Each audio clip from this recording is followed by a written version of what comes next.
Yeah, dito pumunta kami sa IKEA Dublin and visit na naman kami sa mga showroom nila. Tinitingnan namin kung ano yung mga bago for ideas, kung paano yung arrangement, at saka kung paano yung color combination.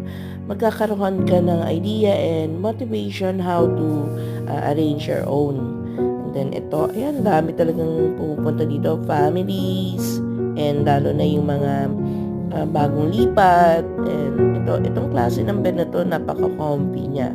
So iba-iba talaga yung ano nila, kung close yung bottom or wood or metal. Yan, madami ka talaga makikita ditong choices.